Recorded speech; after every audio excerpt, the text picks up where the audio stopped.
Start. Dear students, good morning. We are continuing chapter resources. In this chapter, now we will study about types of resources. Resources are classified into three categories.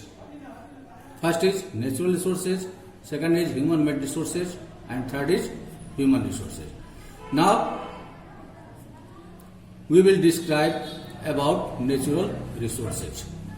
Okay तो natural resources को अगर describe करते हैं तो हम देखते हैं कि resources obtained from what is natural resources. तो नेचुरल रिसोर्सेज क्या है? Resources obtained from nature are called natural resources. They are used without much modification. Means resources जो कि हमें नेचर से प्राप्त होते हैं, प्रकृति से प्राप्त होते हैं, उसे हम लोग नेचुरल रिसोर्सेज कहते हैं और उनमें कोई भी बिना मॉडिफिकेशन के हम यूज करते हैं। The air we breathe, the water in our rivers and lake, the soil and minerals are all natural resources. They are gifts of nature. ठीक है, तो हवा जो से हम सांस लेते हैं, पानी जो कि नदियों और झरनों में, लेक्स में पाए जाते हैं, या सॉइल या मिनरल्स, ये सब नेचुरल रिसोर्सेज हैं और ये नेचर के द्वारा हमें दिया गया एक गिफ्ट है। In some cases tools and technology may be needed to use a natural resource in a best possible way. कुछ केसेज में, सम केसेज में क्या होता है कि हम लोग टूल्स और टेक्नोलॉजी का यूज करना पड़ता है हमें, ताकि जो हमें नेचुरल रिसोर्सेज मिले हुए हैं उनका अधिक अच्छे तरीके से या पॉसिबल वे में, बेस्ट पॉसिबल वे में हम लोग उसको यूज कर सके। ओके, नेक्स्ट हम लोग देखेंगे types of natural resources. Natural resources के प्रकार जो होते हैं वो कितने प्रकार के नेचुरल रिसोर्सेज पाए जाते हैं या किसके ऊपर डिपेंड करते हैं नेचुरल रिसोर्सेज। तो natural resources are classified into different groups depending upon. तो हम लोग डिफरेंट ग्रुप्स में नेचुरल रिसोर्सेज को बांट सकते हैं जो कि किसके ऊपर डिपेंड है? Their level of development. ठीक है, उनके विकास के स्तर के ऊपर डिपेंड करता है नेचुरल रिसोर्सेज कितनी मात्रा में पाए जाते हैं, कैसे पाए जाएंगे। तो डेवलपमेंट मीन्स यहां पे टेक्नोलॉजी से तात्पर्य है, इसका टेक्नोलॉजी से तात्पर्य है। ठीक है, तो टेक्नोलॉजी का यूज करके हम लोग किसी भी नेचुरल रिसोर्सेज को हम लोग डेवलप कर सकते हैं या आगे बढ़ा सकते हैं, अधिक मात्रा में प्राप्त कर सकते हैं। सेकंड इज ओरिजिन और नेचर। उत्पत्ति के आधार पे, प्रकृति के आधार पे या प्राकृतिक संपदा के आधार पे या उत्पत्ति के आधार पे हम लोग नेचुरल रिसोर्सेज को बांट सकते हैं। थर्ड इज स्टॉक, मीन्स कितने मात्रा नेचर में है, प्रकृति में कितनी मात्रा में पाई जाती है, कब तक पाई जाएगी, कितने दिनों तक रहेगा, ये सारे स्टॉक्स के अंतर्गत हम लोग देखते हैं।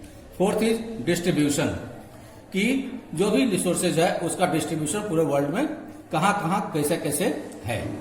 तो ये 4 पॉइंट्स हैं जिसके ऊपर डिपेंड करता है नेचुरल रिसोर्सेज के types. Okay, on the basis of their level of development and use resources may be actual और पोटेंशियल। तो लेवल ऑफ डेवलपमेंट, ये जो लेवल ऑफ डेवलपमेंट है इसके आधार पे हम लोग रिसोर्सेज का उपयोग करते हैं दो रूपों में, एक एक्चुअल में और एक पोटेंशियल में। एक्चुअल मीन्स जो वास्तविक रूप से है, ठीक है, एंड पोटेंशियल मीन्स क्षमता के आधार पे। पोटेंशियल मीन्स क्षमता के आधार पे हम लोग दो रूपों में हम लोग रिसोर्सेज को यूज करते हैं। Actual resources are those resources which are in use presently. Their quantity is known, that is coal deposits, petroleum wells in West Asia, dark soil of Maharashtra. Dark soil of Deccan Plateau in Maharashtra. Okay, तो जैसे कि हम लोग देखते हैं कि जो actual resources है, एक्चुअल रिसोर्सेज वो होते हैं जिसका कि हम लोग वर्तमान रूप में, वर्तमान समय में, एट प्रेजेंट हम लोग उसका यूज कर रहे हैं, या हमें पता है कि वो कितनी मात्रा में पाई जाएगी या कितनी मात्रा में डिपॉजिट्स हैं। ओके, जैसे कि कोल डिपॉजिट्स, हमें पता है कि कोयला कितना मात्रा में है, एक समय आएगा कि कोयला खत्म हो जाएगा। पेट्रोलियम वेल्स इन वेस्ट एशिया, वेस्ट एशिया में जो पेट्रोलियम के कुएं हैं, पेट्रोल के कुएं हैं या डीजल के कुएं हैं, पेट्रोलियम पदार्थ के, वो डिपॉजिट्स है, वो पता है हमें कि हाँ यहाँ पे हैं। Dark soil of Deccan plateau इन महाराष्ट्र, जो डेक्कन प्लेट, महाराष्ट्र के डेक्कन प्लेट में जो डार्क सॉइल मिलती है, काली मिट्टी मिलती है, उसके बारे में हमें पता है कि ये कहाँ पे मिलेगी, कितनी मात्रा में है, उसका यूज एज प्रेजेंट में हो रहा है। ओके, एंड पोटेंशियल रिसोर्सेज क्या है? Potential resources are those which are not being used at present and can be used in future। और पोटेंशियल रिसोर्सेज क्या होते हैं? पोटेंशियल मीन क्षमता, यानी क्षमता उसकी बढ़ाई जाएगी तो वो हमें फ्यूचर में प्राप्त हो जाएंगे। यानी पोटेंशियल रिसोर्सेज वो रिसोर्सेज हैं जिसका कि हम लोग एट प्रेजेंट में हम लोग उसका यूज नहीं कर रहे हैं, लेकिन इसका उपयोग हम लोग फ्यूचर में कर सकते हैं। ठीक है, किसी टेक्नोलॉजी के द्वारा, के टूल्स के द्वारा, किसी तरह से उसको रिफाइन करके या किसी तरह से उसको डेवलप करके हम लोग उसका यूज कर सकते हैं। Their entire quantity may not be known, उसकी जो टोटल क्वांटिटी है, टोटल कितनी मात्रा में पाई जाएगी, इसको हम लोग नहीं जानते, हम लोग नहीं जान सकते कितनी मात्रा में कब तक पाई जाएगी। The level of technology we have at present may not be advanced enough to utilize these resources। High speed winds were potential resource 200 years ago, but today they are an actual resource as the wind farms generate energy using wind mills। Okay, तो हम लोग technology के द्वारा उसका development कर सकते हैं, potential resources को डेवलप कर सकते हैं, और पोटेंशियल रिसोर्सेज को डेवलप करके हम लोग एक्चुअल रिसोर्सेज में उसको बदल सकते हैं। ठीक है, जैसे कि हम लोग पहले तो था, टेक्नोलॉजी बहुत एडवांस नहीं थी, लेकिन लगभग 2000 वर्ष पहले जो हाई स्पीड विंड्स था, सॉरी 2000 नहीं, 200 वर्ष पहले, 200 इयर्स पहले क्या था, जब आविष्कार हुआ विंड एनर्जी का, या उस समय क्या था उसके पहले कि पोटेंशियल एनर्जी हुआ करती थी, लेकिन विंड का यूज करके, हाई स्पीड विंड का यूज करके लगभग 200 साल पहले आविष्कार किया गया, और उसका यूज हम आज के डेट में एक्चुअल रिसोर्सेज के रूप में हम लोग विंड एनर्जी के द्वारा हम लोग उसको यूज कर रहे हैं। और ये एक्चुअल एनर्जी रिसोर्स है, और इस विंड के द्वारा हम लोग एनर्जी प्राप्त करते हैं, और इसको जनरेट विंड फार्म्स में जनरेट भी एनर्जी के रूप में किया जा रहा है विंड मिल के द्वारा। विंड मिल लगाया जाता है विंड फार्म्स में, और वहां से एनर्जी पैदा होती है, और उसका हम लोग डिफरेंट कामों में विंड एनर्जी का यूज कर रहे हैं। ओके, नेक्स्ट चीज है ओरिजिन के आधार पे। तो on the basis of their origin और नेचर, नेचुरल रिसोर्सेज में बी बायोटिक और एबायोटिक।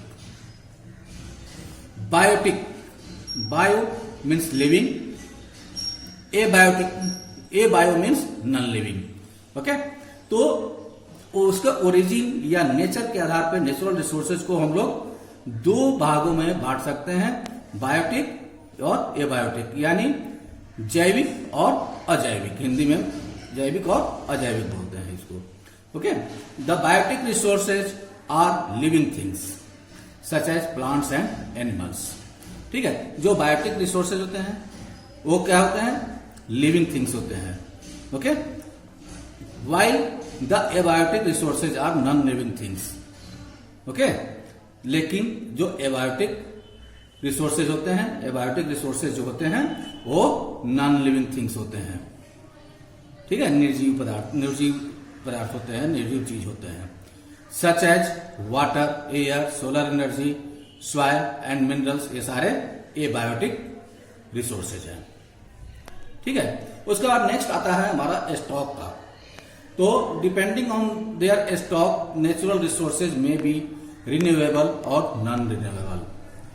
स्टॉक के आधार पे हम लोग नेचुरल रिसोर्सेज को दो भागों में बांट सकते हैं, उसका वर्गीकरण दो भागों में कर सकते हैं, एक रिन्यूएबल, दूसरा नॉन रिन्यूएबल।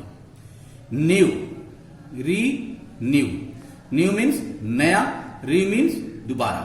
ठीक है, मतलब दोबारा और नया, कोई चीज दोबारा वो नया बन जाए। ओके, और नॉन रिन्यूएबल, मतलब दोबारा वो नया न बने, ठीक है, या बने भी तो हजारों साल लग जाए उसमें, बने बहुत स्लो प्रोसेस होता है उसका।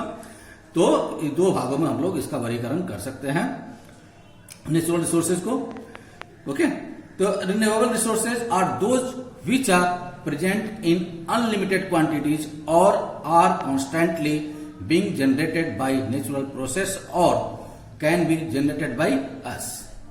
तो रिन्यूएबल रिसोर्सेज क्या है? जो कि नेचर में पर्याप्त मात्रा में या अनलिमिटेड क्वांटिटीज में उपस्थित है, या हमारे द्वारा वो नेचुरल प्रोसेस के द्वारा या जनरेट हो जाए, या हमारे द्वारा उसको दोबारा जनरेट किया जाए, ठीक है। Some of these are unlimited like solar and wind energy. जैसे कि नेचुरल में रिन्यूएबल रिसोर्सेज में क्या आ जाएगा, जैसे सनलाइट हो गया, विंड एनर्जी हो गया। सनलाइट में क्या है, सूर्य का प्रकाश खत्म नहीं होने वाला है। विंड एनर्जी में क्या है, विंड खत्म होने वाला नहीं है, विंड बहेगी, ठीक है, तो विंड हमेशा चलती रहेगी। तो इस तरह से ये रिन्यूएबल रिसोर्सेज है। विंड का हम लोग जितना यूज चाहे कर सकते हैं, विंड एनर्जी हम लोग प्राप्त कर सकते हैं उससे। सोलर से सोलर एनर्जी हम लोग प्राप्त कर सकते हैं, ठीक है। कोई उसका टेक्नोलॉजी लगा करके हम लोग सोलर एनर्जी का प्रयोग हम लोग घरों में कर सकते हैं, मशीनीकरण में कर सकते हैं, फैक्ट्रियों में कर सकते हैं, पैनल लगाते हैं तो पैनल लगाते हैं, बैटरी लगाते हैं, उसका हम लोग उपयोग सोलर एनर्जी का कर लेते हैं। While other renewable sources like water and forest must be used with care, जबकि कुछ ऐसे भी रिन्यूएबल सोर्सेज होते हैं जैसे कि वाटर हो गया, फॉरेस्ट हो गया, इसका यूज हम लोग अच्छी तरह से प्रॉपर केयर के साथ हमें यूज करना चाहिए, क्योंकि ये धीरे धीरे इसका मतलब कि शॉर्टेज हो सकता है या खत्म बहुत दिनों बाद होगा। खत्म तो खैर बहुत दिनों बाद होगा, लेकिन शॉर्टेज इसका हो सकता है, ठीक है। Water seems to be an unlimited renewable resource but shortage and drying up of natural water. Water क्या है, अनलिमिटेड रिन्यूएबल सोर्स है, बट इसकी शॉर्टेज और ड्राइंग अप हो सकता है। जैसे कि क्या है, पानी पूरे पृथ्वी पर पाई जाती है, लेकिन क्या है, धीरे धीरे जैसे कि पता चल रहा है कि पानी की मात्रा या पानी की क्वांटिटी धीरे धीरे खत्म हो रही है, या कहीं के झील सूख गए, या कहीं की नदियां सूख करके छोटी हो गई, या पानी की जो क्षमता है ग्रहण करने की वो क्षमता कम हो गई।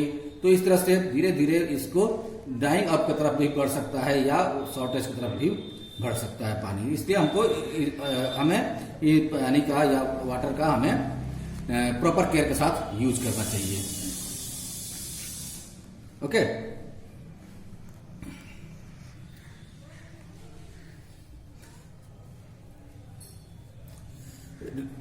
Natural water resources is a major problem in the world. और ये जो शॉर्टेज ऑफ वाटर है या ड्राइंग ऑफ नेचुरल वाटर है, ये पूरी दुनिया के लिए क्या है, एक मेजर प्रॉब्लम बन गया है।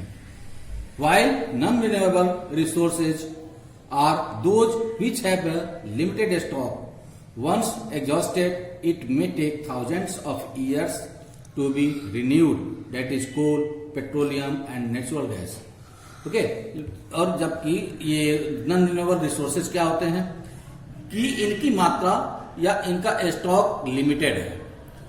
एक बार जब इसका दोहन कर लिया गया, एग्जॉस्टेड कर लिया गया, तब इसको दोबारा बनने में हजारों वर्ष लग जाते हैं, उसको रिन्यू होने में हजारों वर्ष लग जाते हैं। कम से कम 1, 2 पीढ़ी 4 पीढ़ी तो नहीं देख पाएगी।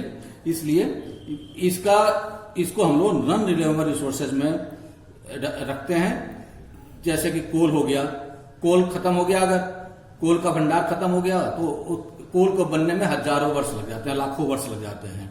पेट्रोलियम अगर खत्म हो गया तो पेट्रोलियम क्या है, उसको बनने में हजारों लाखों वर्ष लग जाते हैं। नेचुरल गैस है, नेचुरल गैस को बनने में हजारों साल लग जाते हैं। इसलिए इसको हम लोग नॉन रिन्यूएबल रिसोर्सेज कहते हैं। एक बार उपयोग में ला दिए तो फिर उसकी क्षमता खत्म हो गई और उसका अस्तित्व भी खत्म हो गया। ठीक है, नेक्स्ट पॉइंट, आता है हमारा डिस्ट्रीब्यूशन, कि डिस्ट्रीब्यूशन कैसे कहां पे है रिसोर्सेज का। तो on the basis of distribution resources can be ubiquitous and localised. Ubiquitous means जो हर जगह पाया जाए, everywhere found. Okay. Localised means कुछ खास एरिया में, मतलब पूरे विश्व में ना पाया जाए, कुछ खास एरिया में ही पाया जाता है, उसको हम लोग लोकलाइज्ड कहते हैं। और यूबिक्यूटस मीन्स पूरे एरिया में, यानी पूरे संसार में, पूरे विश्व में ये पाया जाए, उसको हम लोग यूबिक्यूटस कहते हैं। ठीक है। Resources that can be found everywhere like air, sunlight are ubiquitous resources. Okay. जैसे कि जो रिसोर्सेज हमें हर जगह, सभी जगहों पे पाए जाते हैं, जैसे कि एयर हो गया, सनलाइट हो गया, उसको हम लोग यूबिक्यूटस रिसोर्सेज कहते हैं। And those which are found only in certain places are localised like metal ore, जैसे कि कॉपर एंड आयरन ओर हो गया, एंड फर्टाइल सॉइल। ओके। तो जो रिसोर्सेज कुछ खास जगहों पे या कुछ खास एरिया में पाया जाए, उसको हम लोग लोकलाइज्ड रिसोर्सेज कहते हैं। जैसे कि मेटल ओर, मेटल का ओर अयस्क है ना, जिसमें कि कॉपर ओर भी हो सकता है, आयरन ओर भी हो सकता है। और फर्टाइल सॉइल जो उपजाऊ मिट्टी होती है, वो विश्व के हर एक क्षेत्र में नहीं पाई जाती, हर जगह पे नहीं पाई जाती, कुछ खास ही प्लेसेज होते हैं जहां के फर्टाइल सॉइल पाए जाते हैं। तो स्टूडेंट्स, आज हम लोग नेचुरल रिसोर्सेज के बारे में यहीं पे समाप्त करते हैं, टाइप्स ऑफ रिसोर्सेज देखने के बाद। और नेक्स्ट वीडियो में हम लोग ह्यूमन मेड रिसोर्सेज के बारे में जानेंगे। Okay, thank you, have a nice day.